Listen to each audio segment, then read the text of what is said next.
अरविंद केजरीवाल जी का धन्यवाद करना चाहती हूं, जिन्होंने मुझे इतनी बड़ी जिम्मेदारी दी। फर्स्ट टाइम पॉलिटिशियन एक राज्य की मुख्यमंत्री बनी। मैं खुश हूं कि अरविंद केजरीवाल जी ने मुझ पे इतना भरोसा किया है, लेकिन जितना सुख आज मेरे मन में है, आज उससे बहुत ज्यादा दुख भी मेरे मन में है। दुख इसलिए कि दिल्ली के लोकप्रिय मुख्यमंत्री मेरे बड़े भाई अरविंद केजरीवाल जी आज इस्तीफा दे रहे हैं। दिल्ली का एक ही मुख्यमंत्री है और उस मुख्यमंत्री का नाम अरविंद केजरीवाल है। भारतीय जनता पार्टी ने पिछले 2 साल से अरविंद केजरीवाल जी को परेशान करने की, उनके खिलाफ षड्यंत्र रचने की कोई कसर नहीं छोड़ी। ऐसे ईमानदार आदमी पर भारतीय जनता पार्टी ने भ्रष्टाचार के आरोप लगाए, झूठे केस किए, फर्जी केस किए, अपनी एजेंसीज ईडी को, सीबीआई को उनके पीछे छोड़ दिया। सुप्रीम कोर्ट ने केंद्र सरकार के मुंह पे तमाचा मारा। उन्हें कहा कि इनकी एजेंसीज, केंद्र सरकार की एजेंसीज एक पिंजरे में कैद तोते की तरह हैं और अरविंद केजरीवाल जी की गिरफ्तारी गलत थी।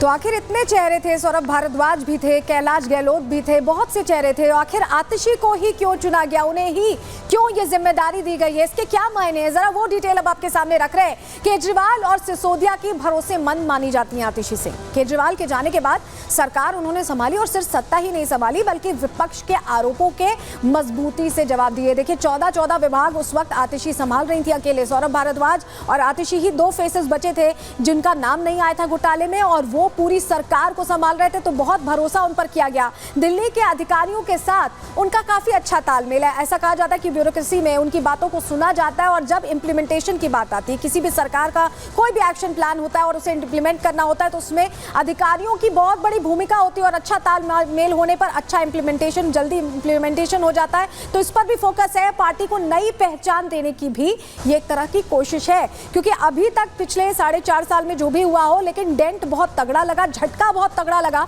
शराब घोटाले के बाद। तो ऐसे में अब नई पहचान हो जाए और सारी जो पिछली चीजें, क्योंकि चुनाव बिल्कुल अब 5 महीने ही दूर हैं और अभी 14 मंत्रालय की जिम्मेदारी आतिशी संभाल रही हैं। भ्रष्टाचार का उन पर कोई आरोप ना होना एक बहुत बड़ा एड ऑन है, एक बहुत बड़ा कहें कि उनके लिए इंपॉर्टेंट है, क्योंकि सीएम पद छोड़ने पर बगावत नहीं करेंगी, इसका भी भरोसा जाहिर किया है अरविंद केजरीवाल ने। आतिशी पार्टी का मजबूत महिला चेहरा रही है और ऐसा महिला चेहरा रही है जो खुलकर जवाब देती हैं, खुलकर बात रखती हैं, मुखर होकर कहती हैं। आपकी जो महिला वोट बैंक है उस पर भी नजर है, क्योंकि आपको बताएं कि दिल्ली में 67.30 लाख महिला वोटर्स हैं और ऐसे में एक महिला मुख्यमंत्री होने से ये फायदा मिल सकता है कि झुकाव और ज्यादा इस तरह से आतिशी सिंह की तरफ रहेगा, तो चुनावी नतीजों में भी वो तब्दील हो सकता है। इसको सोचते हुए रणनीतिगत तरीके से ये फैसला लिया गया है। और लगातार इस खबर पर, क्योंकि हमारे सहयोगी बने हुए ग्राउंड से रिपोर्ट कर रहे हैं, चलिए उनका जरा रुख कर लेते हैं, जरा समझते हैं कि अभी क्या वस्तुस्थिति है, क्योंकि दावा तो पेश हो चुका है। हमारे साथ 2 सहयोगी जुड़ रहे हैं, गणेश हमारे साथ जुड़ रहे हैं, प्रियंका शर्मा हमारे साथ जुड़ रही है। प्रियंका, जरा ये बताइए, महिला मुख्यमंत्री, महिला होने के नाते मुख्यमंत्री बनना उनका किस तरह से चुनावी रुख तो बदलेगा ही, फायदा देगा आम आदमी पार्टी? बिल्कुल, देखिए ये एक महत्वपूर्ण सवाल है। यहाँ पर अगर हम बात करें, थोड़ा सा इतिहास के पन्नों को पलटे और याद करें कि स्वाति मालीवाल ने किस तरीके से छेड़छाड़ का आरोप लगाया था, मारपीट का आरोप लगाया था। उसके बाद लगातार जो है स्वाति मालीवाल हो गई या फिर बांसुरी स्वराज हो गई या फिर स्मृति ईरानी को हम देखें तो आम आदमी पार्टी पर प्रहार कर रही है। और ऐसी में इनको काउंटर करने के लिए अरविंद केजरीवाल की तरफ से जो ये कदम उठाया गया, ये देखा जा रहा है कि महिला चेहरा यहाँ पर उन्होंने मुख्यमंत्री के तौर पर रख दिया है। हालांकि विपक्षी खेमे की अगर बात करें तो उन्हें डमी सीएम कहा जा रहा है। ये कहा जा रहा है कि इससे भी मुख्यमंत्री का चेहरा है, पीछे से सरकारी योजना कौन सी लानी है, किस तरीके से दिल्ली की सरकार को चलाना है, ये सब कुछ अरविंद केजरीवाल ही तय करेंगे। वहीं अगर स्वाति मालीवाल की हम बात करें तो उनका सीधे तौर पर यह कहना है कि दिल्ली के लिए बहुत ही दुर्भाग्य का दिन है, काला दिन है, क्योंकि यहाँ मतलब वो जो स्वाति मालीवाल वाला डेंट था उससे भी उबरना है और इसीलिए महिला सीएम का ये कार्ड खेला गया। हमारे साथ गणेश भी लगातार जुड़े हुए, लगातार इस खबर को कवर करें। गणेश, जरा ये बताइए, अभी अरविंद केजरीवाल अब फ्री हो गए, मुख्यमंत्री की ड्यूटी से फ्री हो चुके हैं और अब वो जोर देंगे उन राज्यों में जहां कमी है। हरियाणा चुनाव भी है, नेशनल पार्टी तो बन चुकी है, लेकिन बढ़त कैसे मिले, मजबूती कैसे मिले, इस पर भी फोकस होगा और दिल्ली भी तो साधना है। देखिए, जिस तरीके से जो मैं आपका जहां तक सवाल समझ पाऊँ, क्योंकि आवाज़ लगातार कट रही थी, जहां तक अब दिल्ली के जो पूर्व मुख्यमंत्री थे अरविंद केजरीवाल, अब उन्हें पूर्व मुख्यमंत्री कहेंगे, तो लगातार जिस तरीके से अब उनके पास चुनौती इस तरीके से होगी, क्योंकि अब हरियाणा विधानसभा चुनाव के अंदर भी उनकी पार्टी गई हुई है और दिल्ली में आने वाले दिनों में लगभग 4 से 5 महीने का समय है, दिल्ली में विधानसभा चुनाव है। तो किस तरीके से इन दोनों चीज़ों को टैकल आउट करते हैं, और जिस तरीके से जो जानकारी मिल रही है, अगले 2 दिनों के अंदर दिल्ली के जो पूर्व मुख्यमंत्री अरविंद केजरीवाल वो हरियाणा के अंदर निकलते हुए दिखाई पड़ेंगे। और अब सियासी जो समीकरण देखने को मिलेगी, सड़क से लेकर पूरी तरीके से संग्राम देखने को मिलेगा। लगातार जो आम आदमी पार्टी के राष्ट्रीय संयोजक अरविंद केजरीवाल वो बताते हुए दिखेंगे कि किन कारणों की वजह से मुझे अपने पद से इस्तीफा देना पड़ा, किस वजह से इन लोगों ने मुझे काम करने से रोका, और लगातार मैं किस तरीके से काम कर रहा था। हमने जब पिछले दिनों देखा था, जब हरियाणा के अंदर वो गए थे जनसभा करने के लिए, तो उन्होंने हरियाणा में लोगों से कहा कि मैं हरियाणा का ही बेटा हूं। आपने देखा किस तरीके से मैंने दिल्ली के अंदर स्कूल, अस्पताल, तमाम इन जगहों पर काम किया, महिलाओं के लिए काम किया। अब एक और बात अभी गौर करिए, जिस तरीके से आज आम आदमी पार्टी ने मुख्यमंत्री का पद आतिशी को सौंपा है, तो बजट के अंदर इन्होंने महिलाओं को सम्मान राशि देने की घोषणा की थी।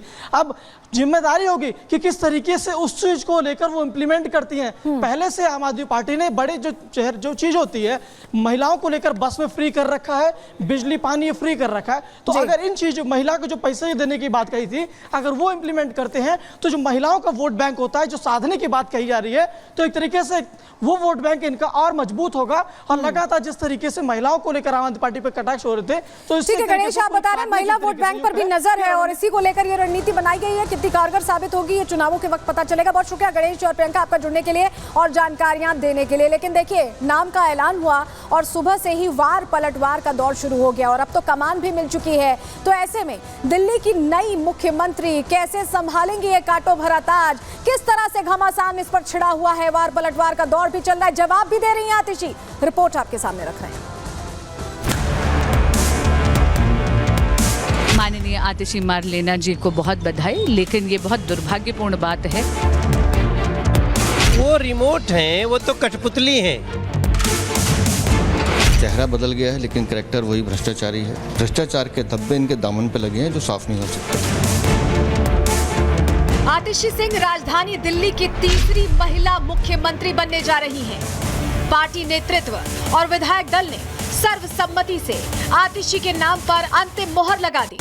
आतिशी का नाम फाइनल होते ही सियासी पारा हाई है। पार्टी के कुछ नेता आतिशी के नाम पर समर्थन तो जता रहे हैं, लेकिन अभी भी अपना नेता केजरीवाल को ही बता रहे हैं। वहीं बीजेपी की तरफ से आतिशी पर बाहरी होने का आरोप भी लग रहा है। विधायक दल का नेता चुना जाना, चूंकि जो पीएसी का और अरविंद जी का जो कैंडिडेट जिन्होंने रखा, सबको मान्य है। जो पार्टी फैसला करे, हम साथ खड़े हैं। अरविंद जी ने अपने एब्सेंस में आतिशी जी को दायित्व की सहमति थी, एकदम सहमति है, सबकी सहमति है। तो चुनाव किसके नेतृत्व में होगा? अरविंद जी के नेतृत्व में होगा। अरविंद केजरीवाल आतिशी मारलीना को दिल्ली का मुख्यमंत्री बना रहे हैं।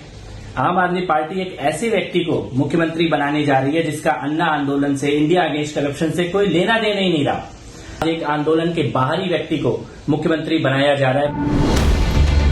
मौजूदा समय में आतिशी अरविंद केजरीवाल की सबसे भरोसेमंद सहयोगियों में से एक है।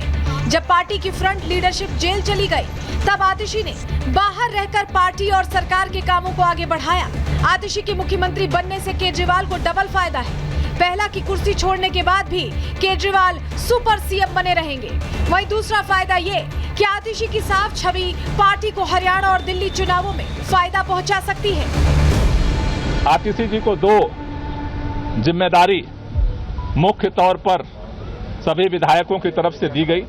पहला कि दिल्ली के 2 करोड़ लोगों के साथ मिलकर के भाजपा के सारे रुकावटों के बावजूद हम काम जारी रखेंगे। दूसरी जो जिम्मेदारी उनको दी गई है कि भारतीय जनता पार्टी के सारे षड्यंत्रों को, जो दिल्ली की जनता के काम को रोकने की है, उसकी रक्षा करना है। आतिशी मारलेना के मुख्यमंत्री बनने से आम आदमी पार्टी का कैरेक्टर तो बदलेगा नहीं। चेहरा बदल गया है, लेकिन कैरेक्टर वही भ्रष्टाचारी है। ये पार्टी का मेकओवर करना चाह रहे हैं, जितना मेकओवर करना है कर लें। भ्रष्टाचार के धब्बे इनके दामन पे लगे हैं जो साफ नहीं हो सकते। आतिशी के लिए सियासी राह आसान नहीं रहने वाली। एक और जहां उन्हें पार्टी पर लगे भ्रष्टाचार के आरोपों से निपटना है, वहीं आगामी चुनावों से पहले दिल्ली की जनता से किए वादों को पूरा भी करना है। दिल्ली में आम आदमी का सरकार आने से दिल्ली के लोग बहुत परेशान हैं और पछता रहे हैं। झूठ बात बोल करके यहाँ चुनाव जीत करके दिल्ली को बर्बाद किया है। मार्लिन का क्या है, वो मार्क्सिस्ट और लेनिन का जुड़ा हुआ नाम है, तो वो लेफ्टिस्ट है। अफजल गुरु जिन्होंने पार्लियामेंट को अटैक किया, भारत में टेररिज्म को आगे बढ़ाया, उनके पक्ष में ये मार्लेना का फैमिली था। इसका जवाब कौन देंगे? और ये उम्मीद भी करता हूँ कि दिल्ली की जनता की जो समस्याएं हैं शायद वो उनका कुछ समाधान होगा। इसके साथ साथ आज ये भी ज़रूरत है कि माननीय केजरीवाल जी ने जब सरकार बनाई थी तो बहुत सारे वादे किए थे। उन वादों से केजरीवाल जी या उनकी सरकार भाग नहीं सकती है। इंडी गठबंधन में कांग्रेस और आम आदमी पार्टी का भले गठबंधन हो, लेकिन हरियाणा और दिल्ली में कांग्रेस आम आदमी पार्टी को टक्कर देने की पूरी तैयारी कर चुकी है। ऐसे में केजरीवाल और आतिशी के लिए हरियाणा और दिल्ली की राह आसान नहीं रहने वाली। Bureau report, Republic Bharat.